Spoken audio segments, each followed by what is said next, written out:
I found one of his socks under the piano bench this morning. That's how this part starts. Not with the text she sent, or the night she made the suggestion, or even the fun evening we apparently agreed to. It starts with a sock, not mine, not hers. His, just sitting there, gray with a tiny stitch bicycle on the ankle. Innocent, almost charming if it didn't feel like a landmine in cotton form. I held it like it might scream. We don't even use the piano bench. It's decorative. She once said it made our living room feel cultural. Neither of us plays, but now it was a drawer of secrets, because this sock had clearly been kicked off in the heat of something not decorative at all. And I realized then, in that weird Sunday morning sunlight, that I wasn't mad. I was embarrassed. Embarrassed because I'd convinced myself this was progressive, that being open would save us. That watching my wife with someone else while I sat on the edge of the bed, nursing a glass of something brown, made me evolved, but the sock ruined it. The sock made it real. You see, when it was all abstract, it was thrilling. Like a dare you never think will happen. "What if we tried a threesome?" she said one night while loading the dishwasher, as if she were suggesting we switch to oat milk. And I, like a complete spineless, approval-addicted jellyfish, said yes. "Sure," I said. "That could be fun." I said fun like it had a question mark. I said it like someone who had already lost the vote but wanted to pretend it was mutual. She smiled like I'd passed a test I didn't study for. Next thing I knew, there was a profile, a chat, a date on the calendar, a new throw blanket on the bed, because apparently vibes matter when you're making irreversible emotional decisions. His name was Damon. Who names their kid Damon anymore? He showed up in a chambray shirt and socks with pineapples. He brought her wine and brought me silence. The kind of silence where every polite nod feels like a pat on the head. Like he already knew which of us was the accessory. I won't lie to you. That night, I didn't stop anything. I didn't walk out, didn't cry, didn't scream. I made jokes. That's how I survived it. Sarcastic comments, nervous laughs. I think I said, "Well, this is happening," more than once. I drank too much. I sat too far from the bed. At one point, I actually applauded. And when it was over, I went into the kitchen and washed 3 glasses while they lay tangled under the decorative piano light. She didn't look at me. He did. He winked. I swear on everything. He winked. The next morning she made pancakes. Blueberry, my favorite. But they tasted like guilt, not hers, mine. Because I'd wanted her to want me, and instead, I just let her have someone else. And now there's a sock under the piano bench. I keep staring at it, thinking, if I throw it away, does it count as cleaning up after him? If I keep it, am I just a guy collecting his own humiliation? I haven't moved it. It's still there. Just one sock. Waiting to remind me of the moment I officially became the least important person in my own marriage. I didn't move the sock. For 3 days, it stayed under the piano bench like a forgotten relic from a crime scene. It became a symbol. A monument to my spinelessness. I stepped around it like it had power. I could barely look at it without my stomach turning, but I didn't touch it. I think deep down, I expected her to move it, to notice it and go, "Oh my God, I forgot he left that here. Let me throw it away." But she didn't. She vacuumed around it. I watched her do it. She actually lifted the power cord over the sock like it was part of the furniture, like it belonged. That's when it hit me. Damon's sock had more permanence in our living room than I did. And yeah, okay, I should have said something. I should have asked why it was still there. I should have confronted her about why he stayed after I went to bed. But I didn't, because confrontation means risk, and I'm allergic to risk. Always have been. I'm the kind of guy who double knots his sneakers and keeps a backup pair of laces in the glove box, just in case. Instead, I internalized it. I built entire fictional arguments in my head, starring a version of me that's sharper, bolder, and knows how to make eye contact without blinking like a malfunctioning robot. On the 4th night, I cracked. We were watching some British murder show. She was half asleep, curled up under a blanket that, surprise, he had used. I paused the episode mid-investigation and said, "So, we're just not gonna talk about the sock?" Her eyes opened slowly. "What sock?" There it was. Gaslight ignition, and I walked directly into the flames. Damon's sock, under the piano bench. It's been there for 4 days. She looked at me like I'd just asked where the moon sleeps. I didn't notice it. You vacuumed around it. I didn't see it, she said, flatly, then turned back to the screen like that was the end of the conversation. As if her lack of observation absolved her of responsibility. Something about that sent me over the edge, not explosively, but in that quietly boiling, weirdly polite way that only repressed men like me can manage. So, what else didn't you notice? I asked. Like the fact that you basically forgot I was in the room while he— Don't do this, she cut in. Her voice was suddenly sharp, tired. You agreed. You said yes. If you didn't mean it, that's on you. And just like that, I became the villain. Not because I was wrong, but because I hesitated to be okay with it. I slept on the couch that night, not because she asked me to, because I couldn't stand the sound of her breathing, that soft, guiltless rhythm. She slept like she was proud of herself. Around 2 a.m., I got up for water and found myself standing over the sock again. This time, I picked it up. It smelled like cologne and floor dust. I held it between two fingers like it was infected. I should have tossed it in the trash, or lit it on fire, or mailed it to Damon with a handwritten note that just said, "Take responsibility for your damn footwear." But no, I folded it. I folded it and put it in a drawer in the hallway cabinet. Between our expired batteries and IKEA Allen wrenches, I needed it to be out of sight but not gone, because I wasn't done suffering from it yet. And then, because I'm pathetic, I opened her phone. I'd never done it before, ever. Not once in 6 years of marriage. But that night, the trust broke. The sock had snapped something in me. I opened her messages while she was asleep, convinced I'd find closure, or confirmation, or both. What I found was worse. She hadn't just messaged Damon. She'd messaged someone else. Another guy. Different name. Different city. The message thread was short, but it was unmistakably flirty. A gif, a winky face, a line that read, "You're exactly my type." My husband's open-minded too. My throat dried out instantly. She was shopping. I thought we were trying something together. One experiment, one night, something novel and scary and contained. But to her, it was a lifestyle, an upgrade, a permission slip with no expiration date. She wasn't sharing intimacy. She was outsourcing it. And I was just the guy who said yes once. It's strange how quickly paranoia becomes routine. Like, I used to wake up thinking about coffee or whether I had time to squeeze in a podcast before work. Now I wake up wondering what version of my marriage I'll be handed that day. Some mornings she's warm, playful, humming while she makes toast. Other mornings she doesn't even acknowledge I exist until I sneeze too loudly. And the worst part is, I've stopped trying to predict which version I'll get. I just sort of float through it, like one of those background characters in a video game who walks in circles and occasionally bumps into a wall. After finding that second message thread, yes, the flirty one with a different guy, I didn't say anything right away. I know that makes me weak. I know a man with dignity would have held up the phone, slammed it on the kitchen table, and demanded answers. But me? I just stared at the screen like it was a weather forecast for my slow emotional death. I spent 2 full days walking around with that knowledge trapped in my chest like carbon monoxide. And during those 2 days, she was unusually sweet to me. Not in a "wow, I love you" kind of way. More like how people treat someone who's sick but doesn't know it yet. She brought me tea without asking, asked if I wanted to go on a walk.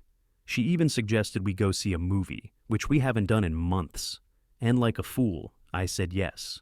We saw some indie film with subtitles and lingering glances, and I sat there the whole time watching her instead of the screen. She laughed at all the wrong parts, checked her phone twice. Looked restless, like she was waiting for a better version of the evening to start. And that night, while she was brushing her teeth and humming to herself, I stood outside the bathroom door with my hand on the knob, rehearsing how I'd ask her. But I didn't. I just climbed into bed and stared at the ceiling while she fell asleep next to me. It's amazing how lonely a shared bed can feel. The next morning, everything cracked. I was in the kitchen, pretending to clean the blender when I heard her on the phone. Her voice was low, almost whispery, the way she talks when she's trying to make someone else feel special. And she said something that flipped a switch in me. No, he's sweet. He wouldn't ask questions. I didn't hear the rest. I didn't need to, because in that moment, I knew who she was talking about.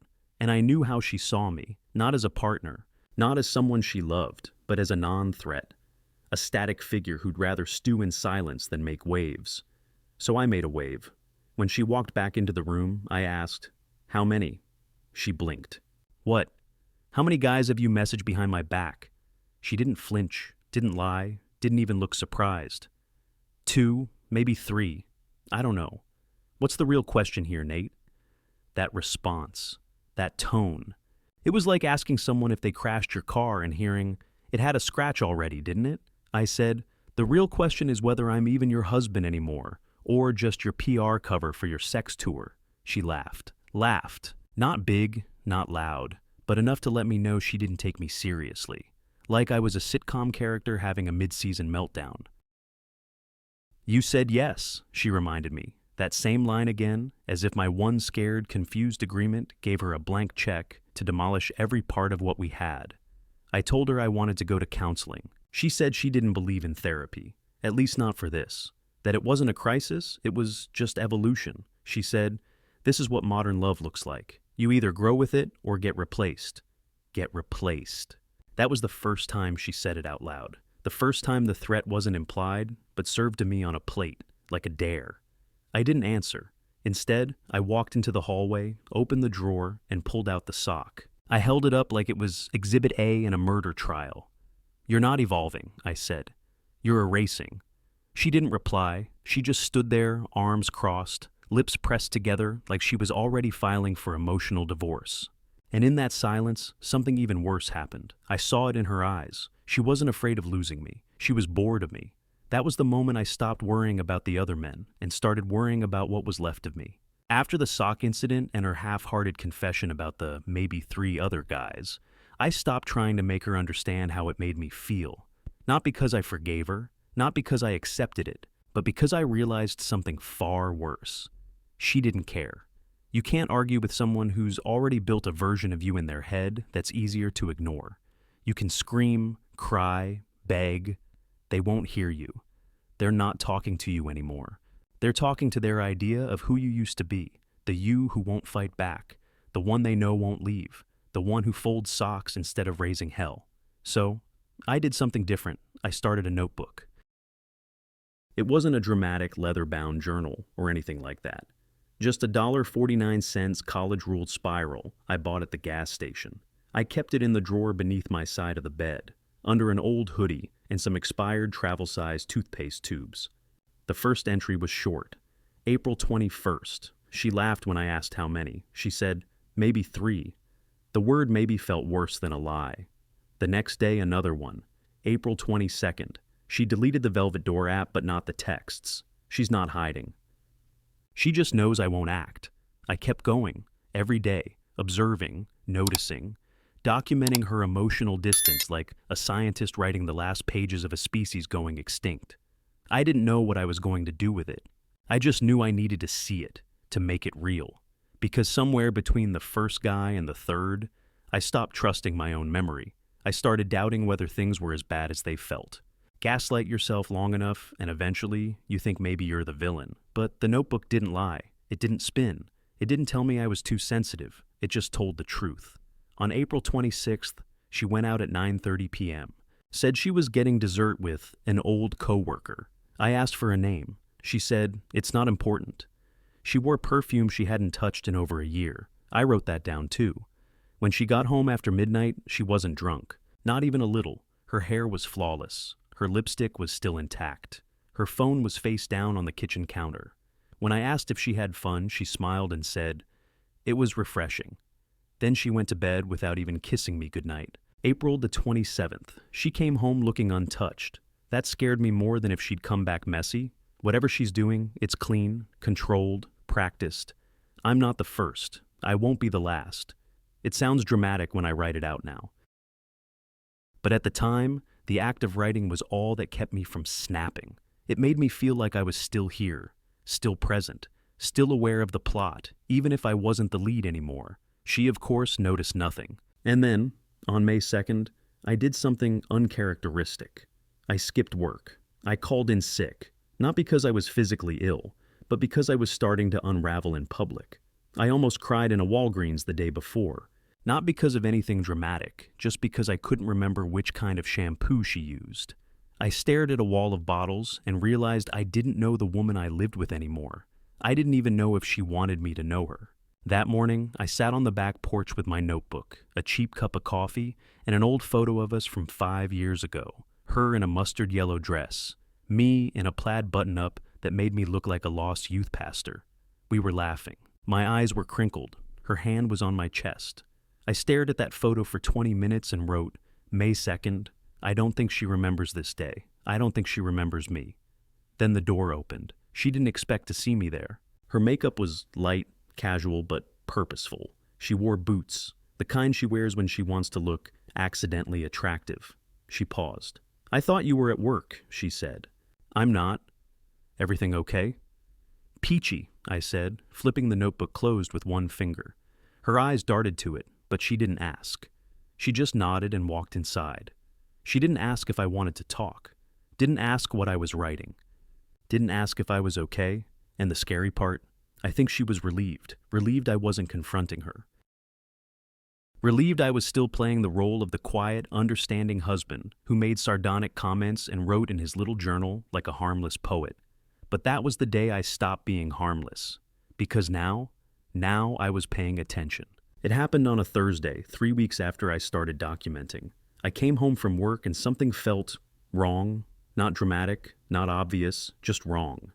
The drawer was closed slightly off from how I leave it. Not open, not ajar, just not mine. I know that sounds crazy, but if you've ever lived with someone long enough, you know the language of drawers, the silence between footsteps, the weight of something moved. My hoodie was folded differently. The toothpaste box had shifted forward like someone had pawed through the contents quickly and then shoved it back together in a rush. And the notebook? It was upside down. I hadn't left it like that. I stared at it for a full minute, trying to talk myself out of it. Maybe I bumped the drawer. Maybe I dropped something and didn't notice. Maybe I'm spiraling so deep into this self-made paranoia pit that I'm imagining sock drawer microaggressions. But the gut doesn't lie, and mine was screaming. She found it. She read it. And she said nothing. That night, she cooked dinner like everything was normal. She made that roasted cauliflower she knows I like. She lit a candle, played music. Her behavior was friendly. Too friendly. It wasn't real affection, it was diplomatic. The way politicians smile at each other while planning to stab someone's career in the ribs. I watched her the entire time. She talked about work, about how her boss got a divorce, about how sad it was. The irony of that nearly made me choke on my water. I waited for her to say something, anything, nothing, just stories, polite laughter. Eye contact that lingered a second too long, like she was watching to see if I'd flinch. And I realized she wanted me to know she found it. This wasn't a confrontation. It was a power move. She didn't need to yell or accuse or even ask. All she had to do was read the parts of me I didn't have the guts to say out loud. And by saying nothing, she made me paranoid about everything. That night, I couldn't sleep. I lay in bed staring at the ceiling while she scrolled through her phone next to me, the blue light reflecting off her cheekbones like an interrogation lamp. I thought about moving the notebook, hiding it somewhere else. But that would mean confirming she had control, that she got to me. So I left it there, and I wrote the next morning anyway. May 9th. I think she found this. I think she read everything. She's playing calm, but her silence is a scream. I don't know if I should stop writing or write more. I don't know who this is for anymore. The entries changed after that. I started writing in code, not symbols or anything fancy, just phrasing things in ways she wouldn't recognize, in case she kept reading. I stopped using her name. Started calling her the actor. I became the ghost. Damon and the others became extras. The sock became the first artifact. It wasn't about hiding, it was about control. If she was going to spy on me, she'd have to work for it. But something unexpected happened the more I wrote like that. I began to detach. My voice in the notebook changed. It stopped being pleading, emotional, pitiful. It became colder, distant. Like I was no longer in the story. I was studying it. That terrified me more than anything else so far, because when your only weapon is observation, you eventually stop feeling the thing you're observing. I was documenting the death of something, and I didn't know whether I was the coroner or the killer. Then, one night, something shifted. She came home late again, said she'd gone to a gallery show. I nodded, didn't ask questions. She looked frustrated, not guilty, not sneaky, just frustrated, like something hadn't gone the way she expected. She asked me if I wanted to watch something. I said no. She suggested a drink. I said I had a headache. Then she said this: "You know, it's okay to say what you feel out loud. You don't have to write it down like some sad little novelist." She said it so casually, like a throwaway comment while flipping through the mail. But it hit like a gunshot in a library. She knew. She was confirming it, daring me to react. But I didn't. I just smiled. "Sad little novelists write the best endings," I said. She looked at me for a long time after that. Not angry, not afraid. Just calculating. And I realized this isn't a marriage anymore. This is a game. It was a Tuesday. I remember because the parking lot at work was half empty. The day after a long weekend always has that strange, floating silence, like the office is still hungover. I hadn't slept. Again. I hadn't slept properly in weeks, but this time the fatigue sat behind my eyes like wet cotton. I left early under the excuse of migraine symptoms and drove without thinking. I didn't go home. I didn't want to be there, not with her. Not in that house, where the air itself felt staged. Instead, I ended up at a coffee shop I hadn't been to in over a year. A quiet little place with scratched wooden tables and furniture that looked like it had been donated by someone's emotionally distant grandmother. I used to go there when I needed space to think. When Ramona and I first started dating, it's where I'd write her notes, fold them into quarters, and leave them in her bag like a schoolboy with good handwriting and too much hope. I sat down in the back with my coffee and my notebook. Not the notebook, a different one, smaller, less incriminating, more public-friendly. I told myself I was there to decompress, to think, maybe to read, but I didn't do any of that. Instead, I sat in silence for over an hour, watching people come and go, letting the caffeine vibrate under my skin. Then a voice broke through the noise. "You're back?" I looked up. The barista. Same one from last year.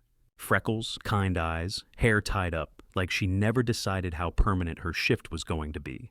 She gave me a smile, not forced, not flirtatious. Just familiar. "I used to see you here with your wife, right? The designer?"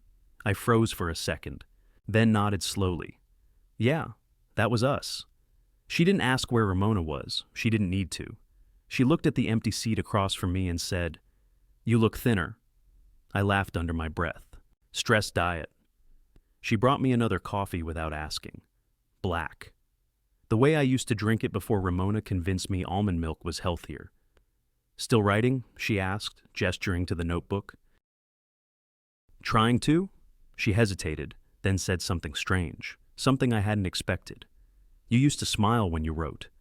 I didn't know how to respond to that. I hadn't thought about it, hadn't realized I'd stopped. But she was right. My writing used to come from love, from creativity, from this strange need to build something with someone. Now it came from survival. I was archiving damage. I nodded slowly. "Yeah, things change." She looked at me in this quiet, almost apologetic way and said, "Whatever it is, you look like you're losing." That stayed with me the rest of the day. Not because it was harsh, but because it was true. I was losing. And not just my wife. I was losing me. I'd become this gray version of myself who lived in his own margins. My world was shrinking into page-sized boxes and carefully rationed conversations.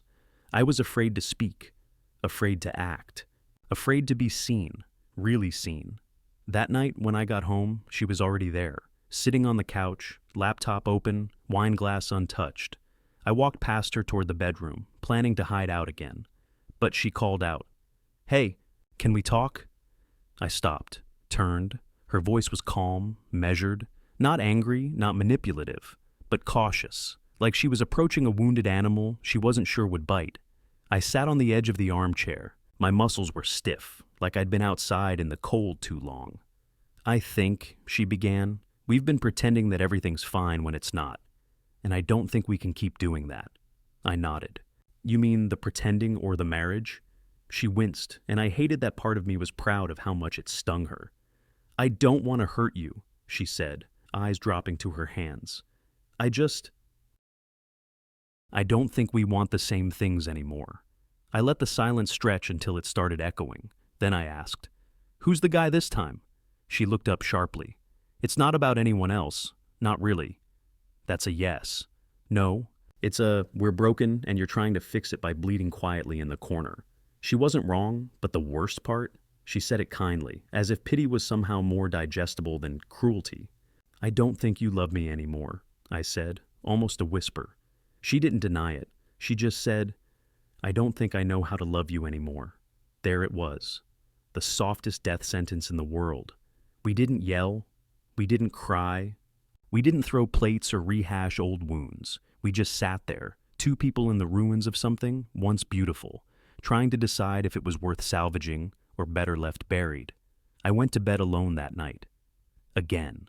And I stared at the ceiling, wondering how much of this I had allowed, how much I had enabled by being passive, accommodating, understanding, a good man with a quiet mouth and wide shoulders to carry pain that was never meant to be mine. The next morning, I didn't write. For the first time in weeks, I didn't open the notebook. I just sat on the porch, black coffee in hand, and asked myself one terrifying question. If she's already gone, what am I still doing here? It started with an empty Google Doc. I stared at the blinking cursor for almost an hour before typing a single word. I wasn't writing a goodbye letter or a manifesto or some impassioned speech to win her back or punish her. I was writing a list, a simple, silent, strangely therapeutic list of the things I would take with me when I left. That's right. I'd made a decision, not in a dramatic shout it from the rooftop way, not in a teary moment of clarity during some emotional blowout. It was quiet. It was still. It happened on a Tuesday morning, just after Ramona told me she'd be working late again, and didn't wait for my response. I just sat there after the door clicked shut, looked at the wall where our wedding photo used to hang, and realized I didn't belong here anymore. I wasn't the protagonist of this story. I was the afterthought in someone else's plot twist. So I started the list. What I'll take. My notebooks. Both of them. The camping mug my brother gave me when I got promoted. The blue blanket from the guest room she never liked. The old Polaroid from the Maine trip. The one where I'm laughing and she's trying to look serious. The letter she wrote me 6 years ago, when we thought heartbreak was a theoretical thing. It grew longer as the hours passed. Not because I needed the stuff, but because it made the leaving real. Every item was a piece of ground I was reclaiming, a thread I was choosing to untie on my terms. I didn't plan a big confrontation. I didn't want one. That's the part no one tells you.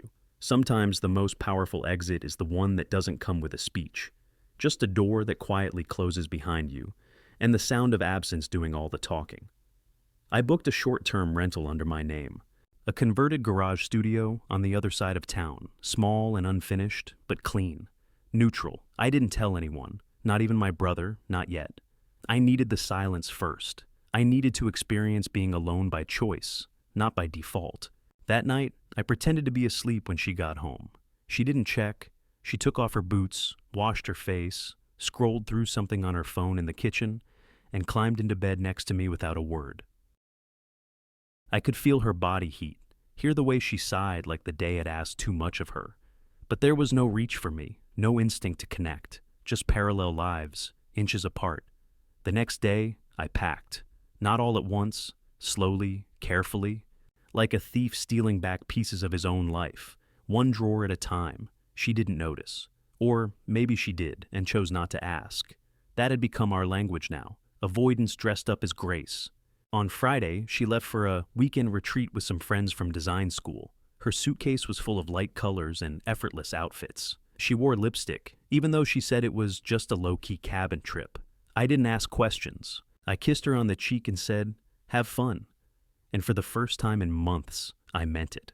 Because while she was leaving for her freedom, I was leaving for peace. As soon as the car disappeared down the road, I finished loading my things into the trunk. No tears, no second guessing. Just a feeling of release I hadn't expected. Like stepping off a stage you'd been forced to act on for far too long. Before I left something behind. Not out of pettiness, but because I wanted it to speak louder than any argument could. On the dining table, I placed the folded sock. Not a note, not a monologue, just the sock. The same one that started this entire spiral. the one I couldn't bring myself to throw away, the one that had become a symbol of everything I swallowed and buried and tried to make sense of. I didn't want revenge. I didn't want drama. I just wanted her to look at it and feel something. Anything. Confusion, guilt, regret, maybe even shame. Because for months, I was the only one who felt everything. It was her turn now. I arrived at the new place just before sunset. It was quiet. Smelled like paint and old wood. I sat on the floor with my blanket and a cup of tea, watching the light disappear behind the window frame. I didn't cry. I didn't feel triumphant either. Just still. For the first time in forever. That night, I didn't check my phone. I didn't wait for her to notice I was gone. I didn't wonder what she was doing at the cabin, and that's when I realized something strange. She needed my silence to control me. She needed my predictability, my hesitation, my fear of conflict to keep the balance tilted in her favor. But now I was unpredictable. Now I was missing, and she wouldn't be able to handle that. 3 days. That's how long it took before my phone finally lit up with her name. 3 full days of silence. No texts, no calls. Not even a, "Where are you?" Not even a, "Did you take the thing with the green lid?" She knew I was gone. There's no way she missed the suitcase, the empty drawers, the absence of my toothbrush. But she didn't reach out. And I was starting to believe she never would. But then, the name appeared on my screen at 10:47 a.m. on a Monday. No message, just a call. I didn't answer. Not out of cruelty. I just wasn't ready yet. Instead, I stood in the doorway of my small rental, holding a cup of coffee that had long since gone cold, listening to the quiet hum of the city outside. I felt calm. Not numb, calm. Like I'd finally stepped out of the storm I'd been pretending wasn't real. When I finally checked the voicemail, her voice cracked before the second sentence. "I know you're gone. I knew it the second I saw the sock. I don't even know why I kept it. Maybe because I thought if I ignored it, it would go away, like everything else, like you. I don't know if I deserve a conversation, but if you do decide to talk, I'll listen. No defenses, no spin, just me." I sat with that message for hours, not because I didn't know what to say, but because, for once, I didn't need to say anything right away. That night, I wrote a letter, not for her, for myself. I didn't read it out loud. I didn't even sign it. I just wrote about everything. About the way silence felt like slow drowning. About the barista who saw through me. About the first time I realized love without respect is just performance. About the moment I stopped trying to win someone who was no longer playing the same game. Then I put it away. The next morning, I did something I hadn't done in years. I called my brother, told him everything. The mess, the doubts, the shame, the notebook, even the sock. He didn't judge. He didn't try to fix it. He just said, "I've been waiting for you to say something for a long time." Later that week, I took a walk through the botanical gardens alone. No music, no distractions, just breathing. Watching couples pass, watching parents wrangle kids. Watching old women feed ducks like it was a holy ritual.